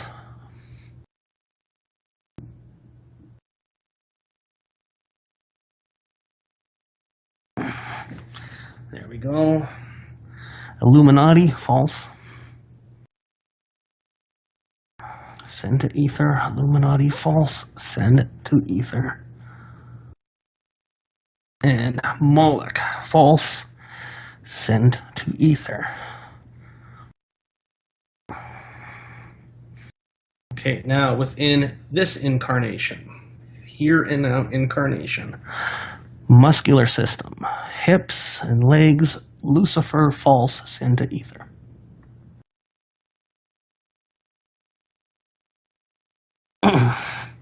Whoa. You bugger. Okay. All right. How does that feel, Kevin? I feel strangely where my eyes are. I feel like I'm not crying, but I can feel tears. I'm not emotional, but it's as if something's coming out me around the mental and emotional aura. Below where the area is at the moment, not really got anything quite there yet. But as you know, sometimes this can take a little bit of time. Could be a couple days or so. Yeah, I do feel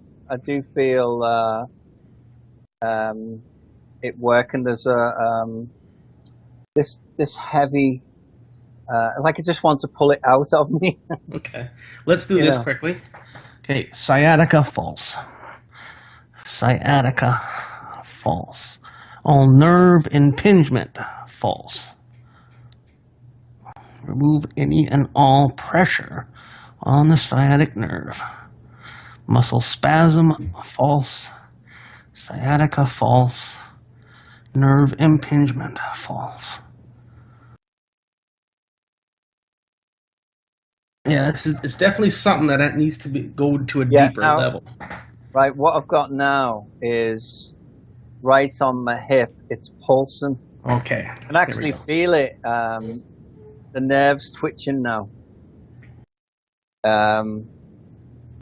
It like involuntary, you know. We've heard about that kind of thing. Steady. Yeah, I know. I might Family show. I might want to sort of do an Elvis thing or something. It's shaking it all up anyway. I can feel it seriously. Right on the upper thigh. I've got my hand on it on the right side. It's spasming, like muscle, like pulsing. Not regular, irregular. Yeah, you know, you just might have got it, you know. With sciatica, there's a spasm in the muscle, and it puts pressure on that nerve, and then it sends the pain, and that's generally what it is. You know, it could be different things. It could be a meridian. It could be you know, in a different etheric body that we need to work, that kind of thing. But generally, yeah, it's going to be within your incarnate spasm, putting pressure on the nerve, and that's. You know, if it comes back, that means we have to go deeper and find out what's causing the spasm. So sometimes you have to get very deep down a rabbit hole as to what the problem is. I feel very lifted, like I'm floating a bit. That's a good sign. That's a good sign. It's as if like the weight, I know I'm sitting at the moment, but it's as if the weight's coming off, like a magnetic thing. Now I can feel it going down to my knee now. It hasn't quite reached the knee. But it's going to keep moving for the next 12 hours. Let's hope it goes right the way out. You're going to feel it. That was brilliant. Thank you, Chris. Okay, Joanne, there's something that I'm being told I need to do right now for humanity. Shall we do it? Oh, yes, please. Let's just do that. Within everyone watching and listening, heart resonance. Flood humanity with heart resonance. Pure, true, source heart resonance. Very nice, very nice. Lock it in. That was lovely. And I just want to say from Sharon, thank you very much, Chris. I know that you've done a lot of work. I know how much work it takes to do what you've done tonight, and I don't know if other people do, but it really does require quite a lot of energy, although Chris works to keep himself balanced, I know. But I just wanted to say from Sharon, because I can't reply back into the chat box yet, just says, thank you, Chris, for your effort in trying to help. I'm feeling very tired, or quite tired now, yet feeling something has awoken. Hard to explain, really. I also thank you, in the chat room and all the links, though. She's had some support there, which is lovely.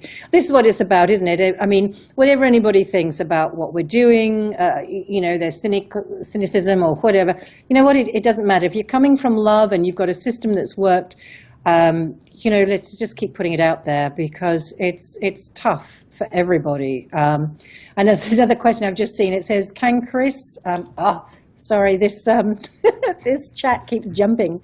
Sorry, it's to do with Gaia. And I thought it was interesting, since last time, Chris, and you mentioned about Gaia, I don't feel the same way about using the word for Gaia anymore. I use Earth, and that really means, you know, anchors it for me. So can Chris exorcise, like put Gaia, I think they mean Gaia, Mother Earth. Is she infested by malinfestation, so the fallen angels do not have sanctuary on our host planet, i.e. global exorcism? Well, actually, you know what, I think you were picking up that question's kind of baseline there, because that's pretty much what we were just doing, is because healing, you know, so many of us on the planet, if we all are touched by love and that altruistic energy of open-heartedness and compassion, how can the earth not be exorcised from these dreadful what is parasites. Happening right now is the guy in Alberta, Canada, who makes my tools. Okay, he makes all of my tools.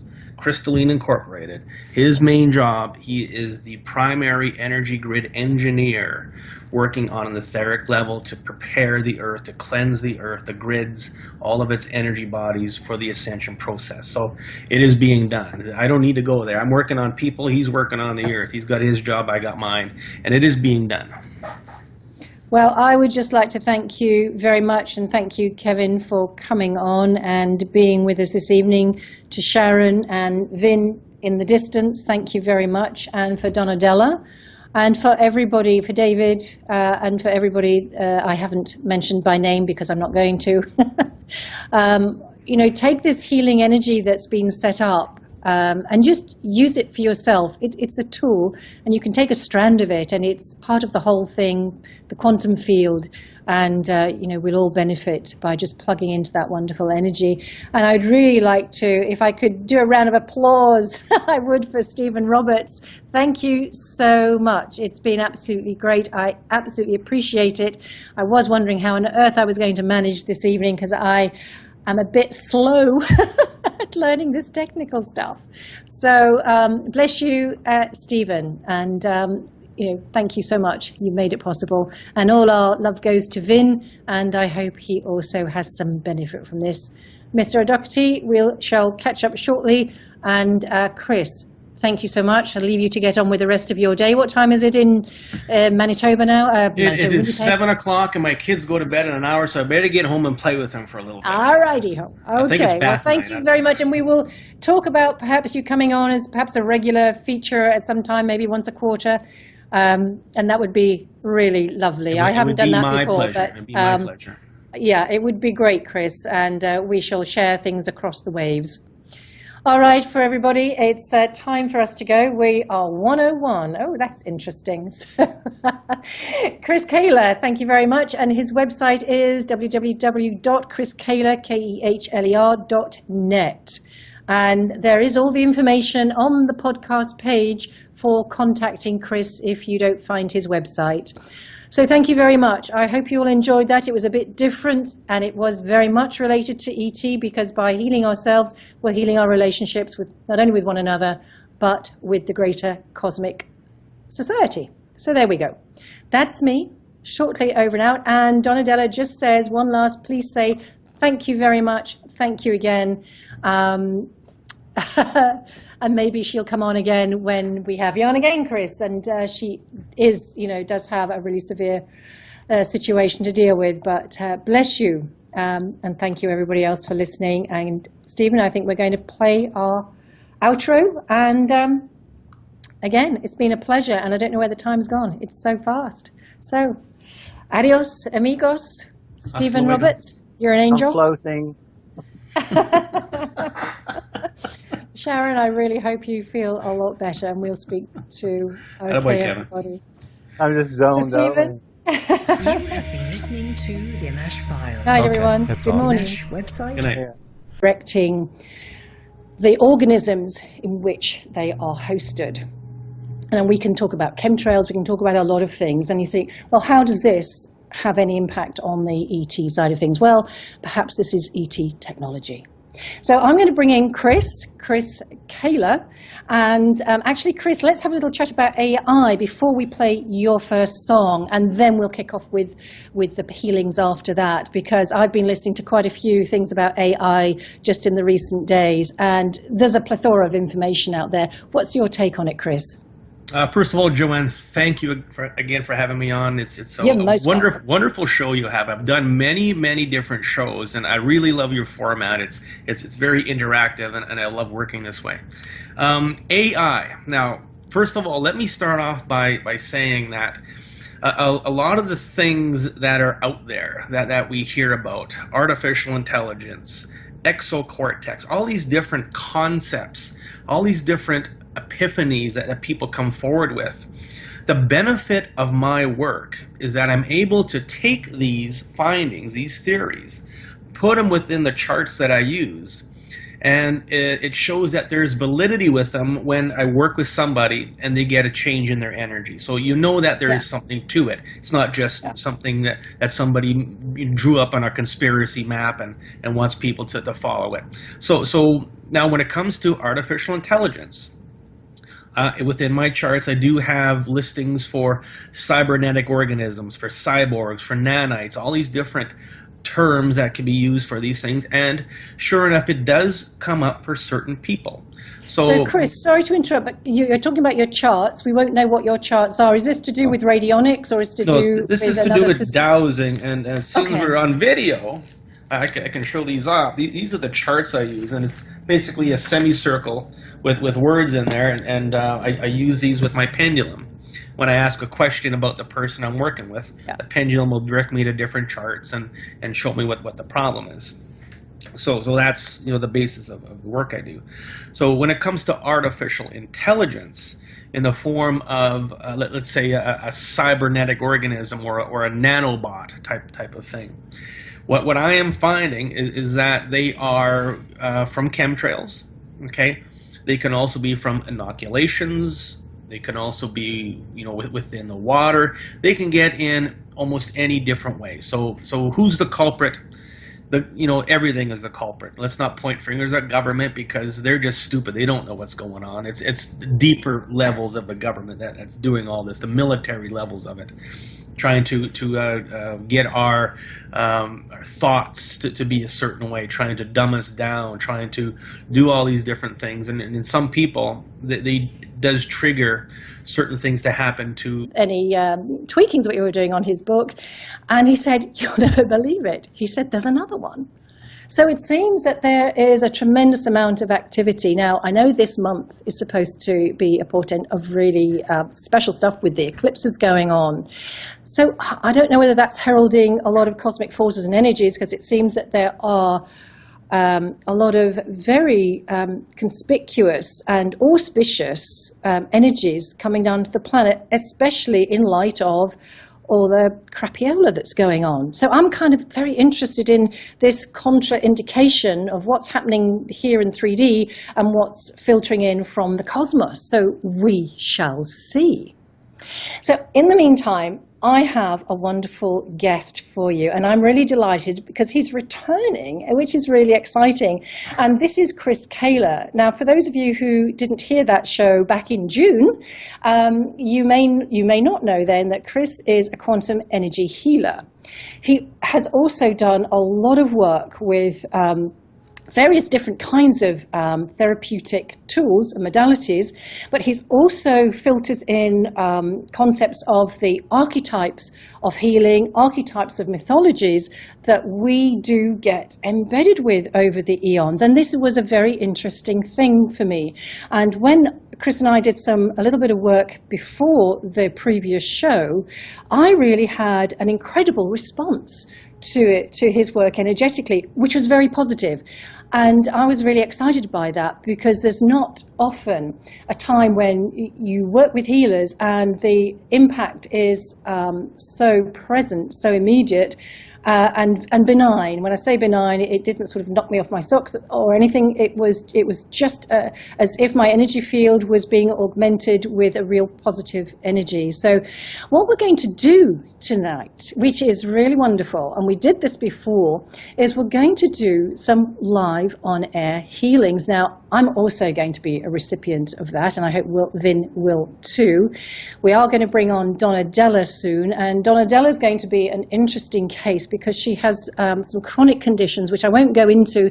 She can describe them to Chris if she likes a bit later on. And but we are also going to have another, if anybody else wants to Skype in, we may have time for perhaps another one. Unfortunately, we didn't get our little trailer out in time for this evening, although I did get some people to come on live with us. So we may have time for another one if this rings any bells for people and they'd like to join us. But first, we are actually going to talk about something that's buzzing around the net, and this is AI. artificial intelligence, nanites, sort of minute nanoscopic technologies that have the capabilities of changing and redirecting. Contribute to a health problem, to contribute to a psychosis or some type of issue. So what I'm finding is that when these nanobots are brought into your body, they can react to some type of program on the computer. If you're watching any certain types of websites or different programs on the computer, a certain frequency can trigger them to cause them to do things. You know, there's a lot of talk that there's somebody on a big computer and they're typing in these different instructions. I don't know about that. I mean, anything's possible. Within the work I do, I know that anything's possible. But I think ultimately there is a very big connection with the artificial intelligence and the internet. Now, you have to look and realize, where did the internet come from? Where did the technology come from? This is all artificial intelligence itself. So there's got to be some kind of interaction. Of course, your show has got nothing to do with artificial intelligence. This is full human intelligence working right here. I hope so.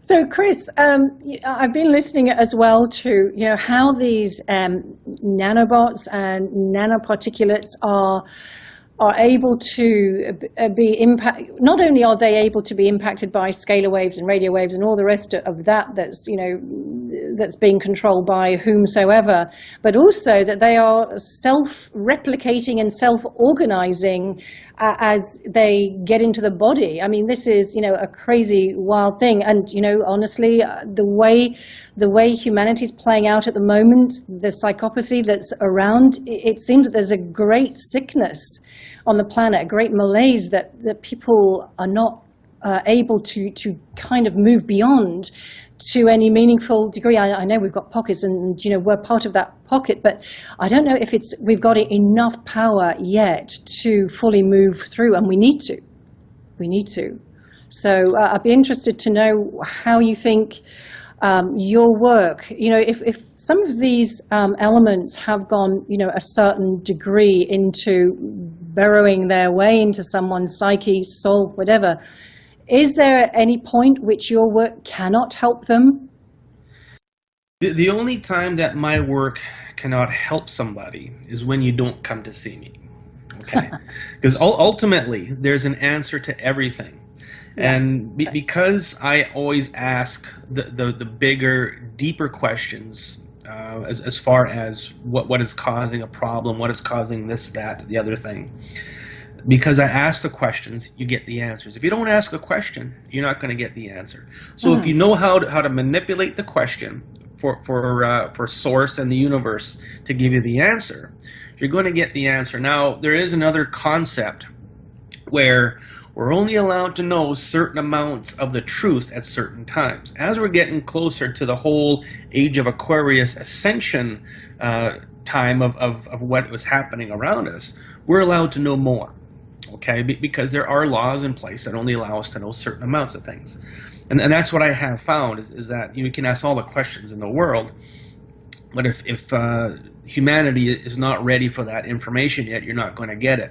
But what I am seeing on an escalating scale is that every day, more and more truth, more and more answers to these problems are coming forward, especially to me, because I'm asking the question. So now as far as the self-replicating thing and that type of stuff, why not? Because this is not our technology. This is alien technology. These beings have got knowledge and technology that they can do pretty much anything. They can become multidimensional. They can materialize. There's a lot of things that these beings can do that we don't understand and we may never understand. Have you seen an influx then in your clientele of people needing support that you would directly relate to this newer development, or at least we're becoming a bit more conscious of the AI kind of stuff? Whether AI is exactly the right terminology, I don't know, but we'll just use that for the moment. Yeah, what I've been seeing as of late is a very big influx of people going through extreme sorts of health problems, whether it be extreme pain for no reason at all, whether it being having seizures, whether it being having heart attacks, and all types of different psychosis, different things going on within us at an elevated level because of the rising energies. We're getting closer to this age of Aquarius, where our consciousness is going to shift into a higher dimension. What it really is we have our light bodies, that our quantum body that is in this fifth dimension. Our incarnate bodies, this stuff here, is still in the third dimension. What's going to happen is they're going to merge, where now your incarnate body and your conscience becomes into this higher rate of vibration, of consciousness. These ET do not want that. Once that happens, there goes their energy source, there goes their food source, there goes their research, there goes all of their fun. All of that stuff is gone out the window. So, of course, they don't want it to happen. And, of course, when it comes right down to it on this planet, the Illuminati, the elite, don't want it to happen either, because then they lose control. And, you know, with the rich and powerful, it's all about control. Yeah, no, absolutely. So, I mean, because this, the AI, as I was sort of thinking about this, it really sort of spans just about every field that I've been contacted about. That's not just, hello and welcome to program 48. And as you know, it's the Ammach Files, and you may not know that it's the 15th of September. And we are, as usual, somewhere around 11 p.m., and it is 2015. Well, what a funny old day it's been. It's funny how life goes.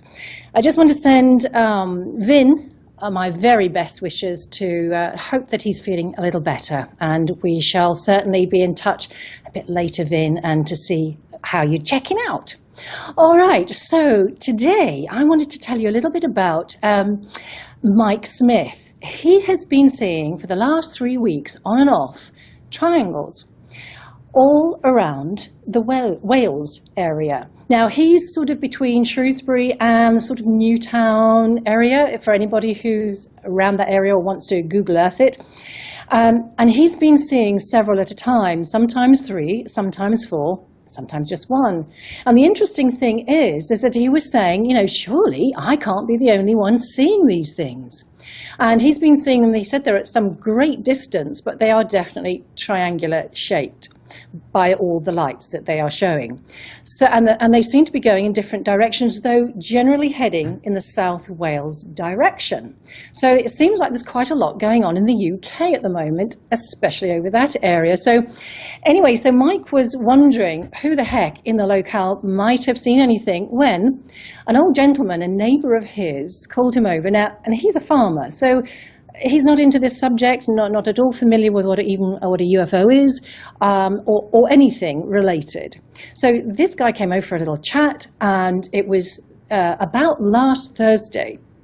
So last Thursday, I think, was the 10th of September, when this gentleman said, "You've been in the army, haven't you?" And Mike said, "Yeah." He said, "Well, look, did you see those things last Thursday?" Or whatever it was.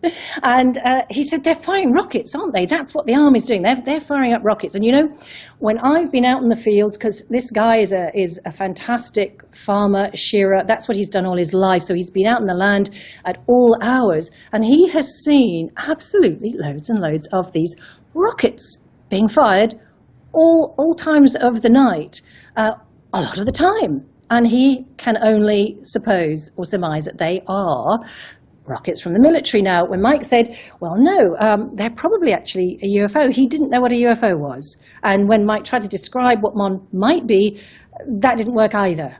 So it's just really interesting that someone who has no idea about this actually saw the very same thing as well. So I know there's a lot of sightings going on all over the place, but that was really interesting because Mike happened to be going to make himself a cup of coffee as we were on the phone the other day, finishing off